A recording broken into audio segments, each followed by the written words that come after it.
I was at work and I was in a meeting, and it was January of January 2020. 9th, 2020. And it was my father who actually called me. I was all excited about the meeting I just came out of, and he explained to me that Harper has leukemia. I literally was in immediate denial. I thought leukemia was like Lyme disease. No, that's no big deal. We'll go fix her.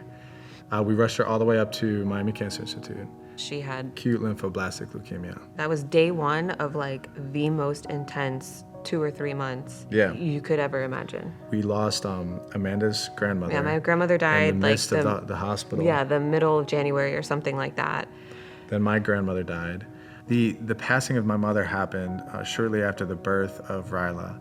And I mean, we're dealing with things that I think a lot of people in life deal with at some point, but we were dealing with a lot all at once. Yeah. We needed help. Yeah. We needed help. And that's, where Christ Fellowship came in and introduced us to Scott and Natalie Richardson, whose daughter was literally diagnosed about 4 months prior to Harper being diagnosed and was in the same treatment plan, the same diagnosis. Same doctor, same hospital. It was one of those times where I had no idea what to do. I was scared, I felt alone, and I felt like only another Christian man with a daughter, think about this, that was diagnosed with cancer as well. And I called him with the hopes that he would tell me, you're right, or, you should feel that way or whatever it was. But he said, Claude, you need to stop. You need to submit. You need to surrender. You can't control all these variables in your daughter's life. When he said that to me, I knew that he knew exactly what I was going through. Moving forward, Ryla, beautiful baby, so amazing.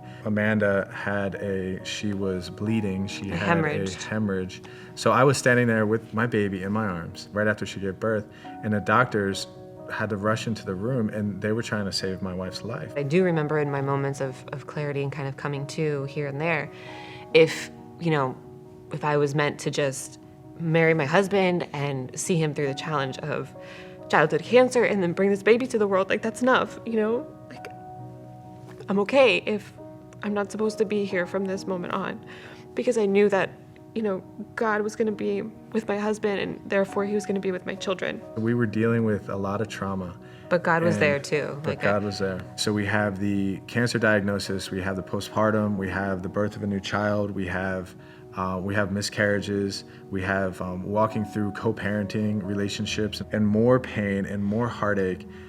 All to get to where we are today. After all of that, Harper is completely cancer-free. Like, you'd look at her, you'd never know that she went through what she went through.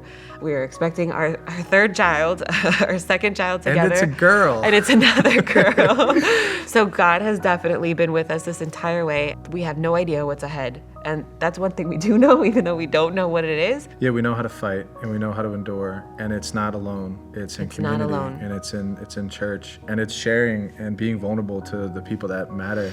Working it out with fear and trembling is what we learned how to do. Mm-hmm. There's so much joy in this story. We absolutely loved each other. We loved other people. And we loved our church, and it's as simple as that. Well, so we're in this small group now with Scott and Natalie and with other married couples.